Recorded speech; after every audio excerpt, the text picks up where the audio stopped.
mga kayoy. Ito. Ito na naman ang ating bisyo. Mga likot. Nakatulog na. Kumain na. Natulog na. Ubus na ang antok ko. Nag-iisip ako kung anong gagawin. Nailipat ko na yung camera ko. Tinanggal ko na yung poste sa gitna ng windshield ko. Yung dati kong lagay ng camera, mga kayoy. Ito, bago na to. Yun, wala na kayo makita dyan, no? Sa may poste. Diba dati may poste dyan yung lagayin ko ng camera. Ngayon, tinanggal ko na. Pero, nag-iisip na naman ako kung anong gagawin ko. Kasi, ito, mga linis-linisin ko kaya to mga yung malikabok mga kayo, gawa ng magalaw-galaw pa yung labasan ng hangin sa aircon. Paano kaya natin yan pasikipin? Ito, may mga nakasiksik pa ditong gamot. Ano yun? Buskupan. Remote ng radyo. Nandyan lang pala. Tagal ko na hinahanap yung remote ng radyo na yun. Doon pala nakasiksik. Baka mayroon pa. Ano nakasiksik dyan. Yun. Linisin nga natin to para maliwalas naman ang dashboard natin. Yun, ang kalikabok, grabe alikabok. Doon sa namin, pilahan namin, napakalikabok yun linisin ko tong mga dashboard na to nang walang biyahe. Kunin ko yung yung panglinis ko,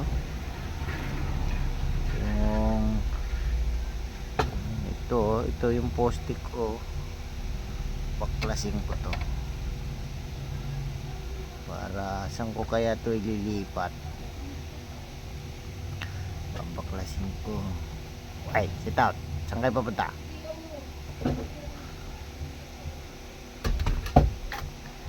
Tanggal na. Saan ko kaya ilalagay? Ito, galing ko yung relo. Kailangan importante ito. Kailangan sa harap to. Dito kaya. Dito maganda. Mas madaling tingnan. Kitang kita siya Dito tornilyo ko yan dyan. Maganda dyan. Kaya yung butasin.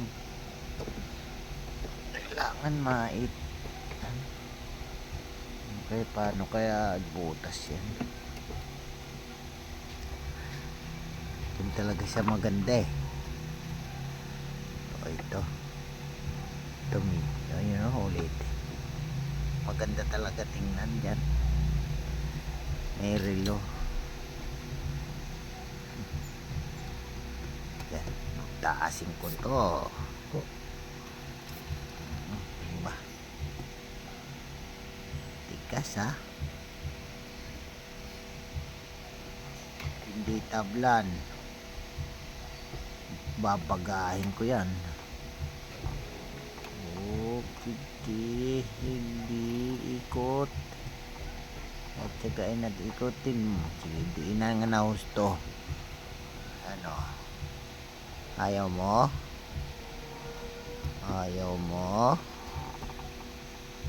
Ay. Tigas tigas ka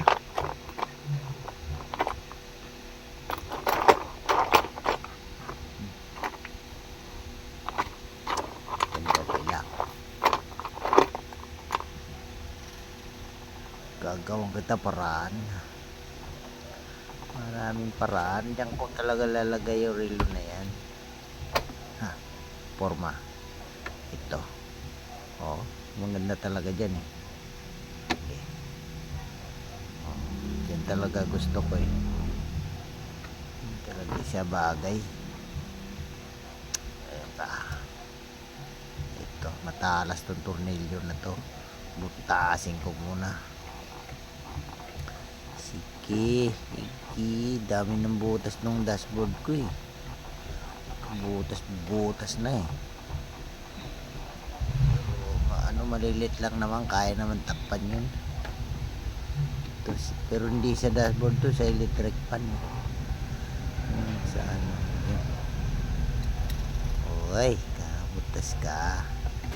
Lagay na natin mga kayoy ang relo natin, diba? Relo yan ng pamangkin ko eh, nasira eh, tapos nilagay ko dyan eh, kasi umaandar pa naman siya eh. Tagal na rin yun dyan, umaandar pa, sayang. Ayun o, ganda o. Ano yung mga kay kulay pink na kupas na. Oh, di ba? Tornilyo natin, maganda. Kitang-kita. Oh, wow, okay, okay. Okay kaayo. Ano pa? Ano pang lalagay natin?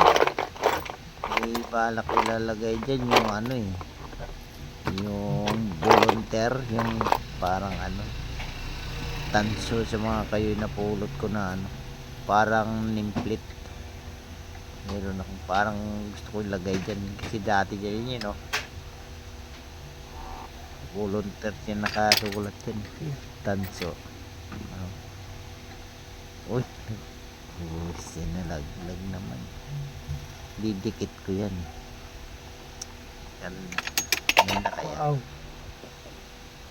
Muna. Nalaglag na naman. Yung talaga tong na to. Mamaya ka. Saka ka na lang. Ito. Magalaw talaga to. Ano ba yan? Siksikan ko kaya ng goma yan. Ito, mga butas para magtakpan man lang. Tutukin ko yung naka-osle kasi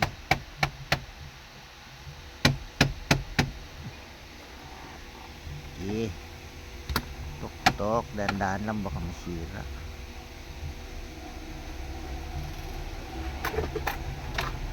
Yun na lang.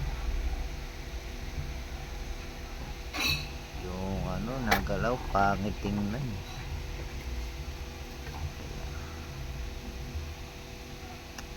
Ito. Subukan natin ng goma. Goma lang ito mga kayo. Guntingin natin, gupitin natin goma tapos iipit natin yan. Ang ganda siguro eh. Kulay naman eh, itim eh. Kakulay siya. Hindi masyadong halata. Tulak. Iipit natin yung goma. Tulak pa konti. Nara sumikip. Uy, nakapal. Kita natin.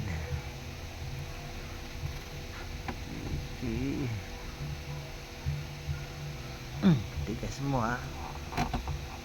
Tigas ka. Pangit kasi.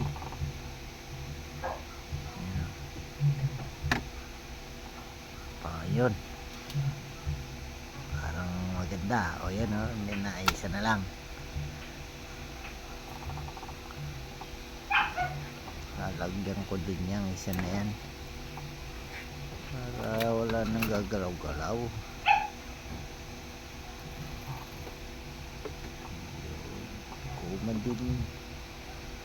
Guma din lalagay natin. Iipit lang na may guma tapos didiin, no? Diipit. Matigas na siya. Hindi na yung gagalaw-galaw.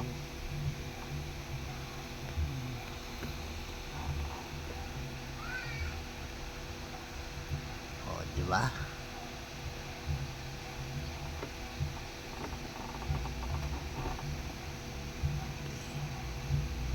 filter natin na maayos para hindi pangit tingnan.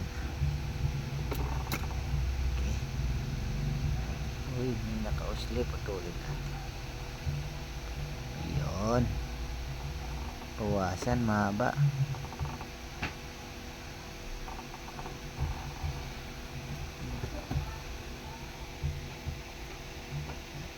Yun, wala na, ang galaw. Ito, ito maingay dyan. Naririnig ko yung maingay pag tumatakbo eh. Yun, ano ba to? Sus, yung pala may nakasiksik na kawayan doon, kaya pala maingay. Tagal na yun, kaya pala maingay. May kawayan pala doon nakasik, yung barbecue stick. Ipita natin ang ano, yung parang guma rin, mga kayo, mga ano, parang chinilas. Gugupitan natin, ipit natin doon sa dulo ng dashboard kasi ano eh, nagalaw-galaw din eh. Alagyan natin parang ano, paano pa, pag ganyan patupi lang nata, medyo malaki-laki.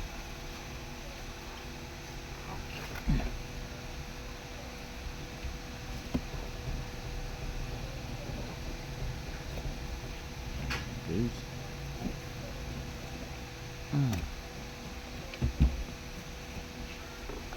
Matigas mga kayoy, mga diobra. Bawasan.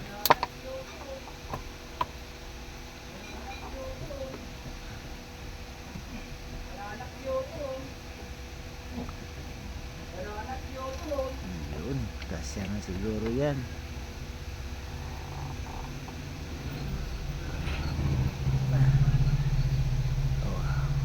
Yun.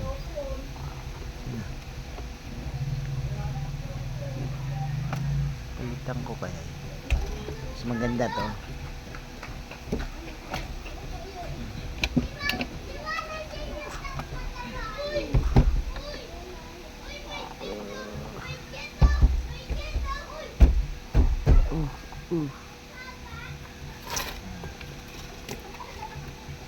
Wala na.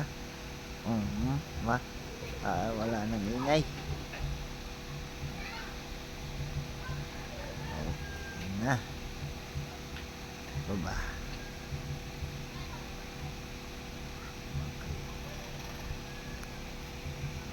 Meron dyan.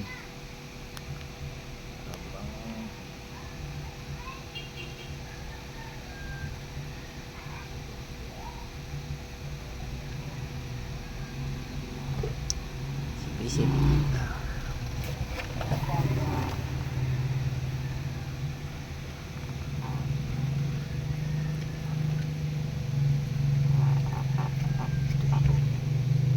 Lagay natin ito. Takip. Hindi makita. Yun.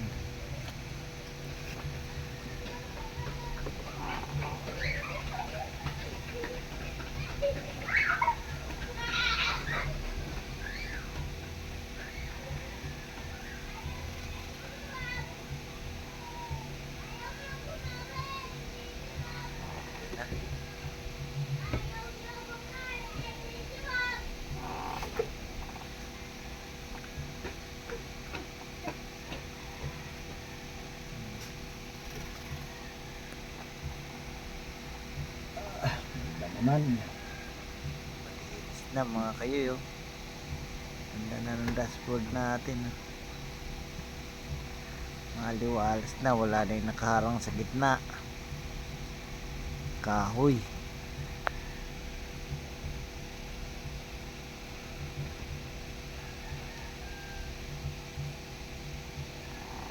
Kunin ko yung panglinis.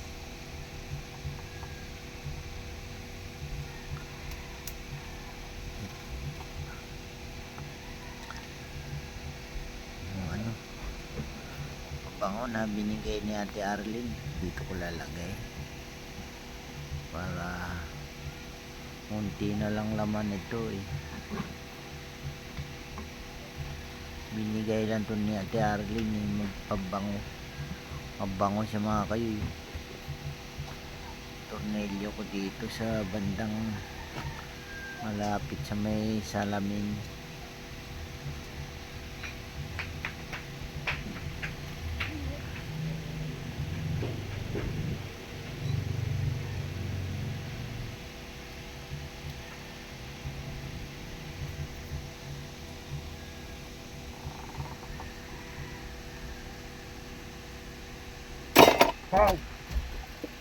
Coating natin yung tornilyo. Saan natin kakabit? Oy.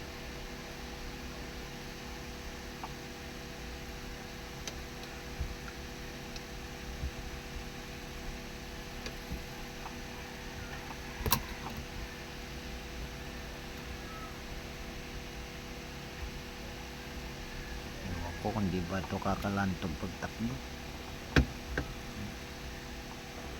Kakalantog eh, di tanggalin.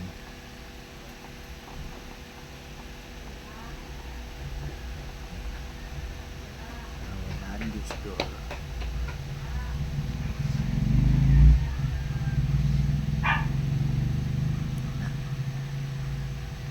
Okay na.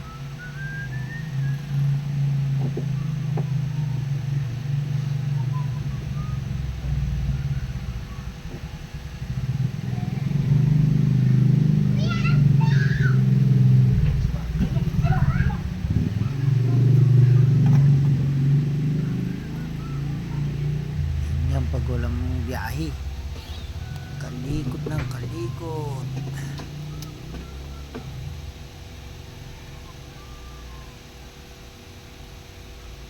Ito, saan ko kaya lalagay itong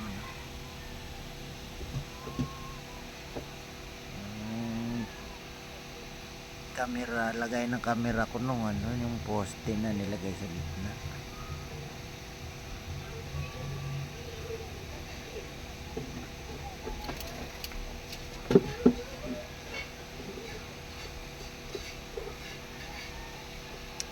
Isip ko anong meron pa.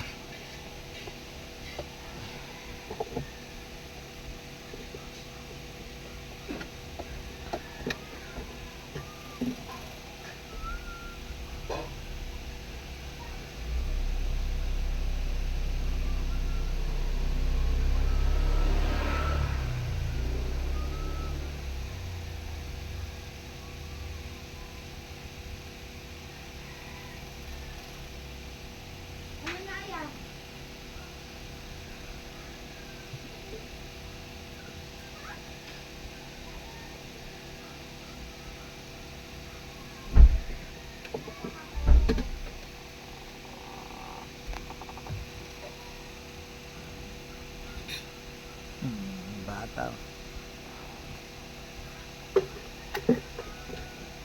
Hindi ko alam kung saan ko lalagay.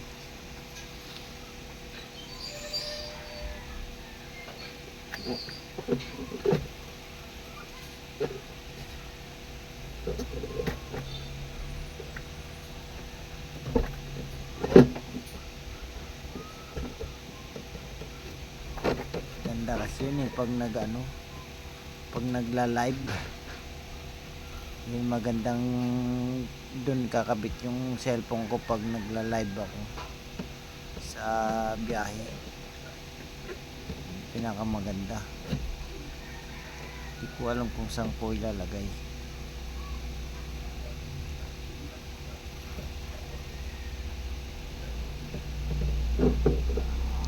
Kasi dyan sinalagyan ko na yun, hindi pwedeng mag-live dyan kasi nakahiga ang cellphone natin.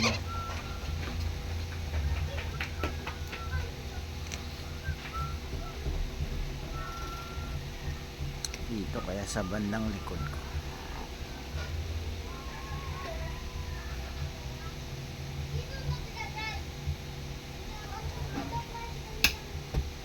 Testing natin kung maganda kaya pag nag-live.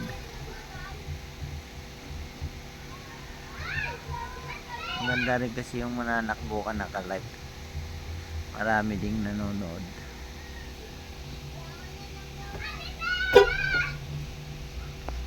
Gusto ko yung camera ko na to. Pang live. Saan ba siya bang ganda?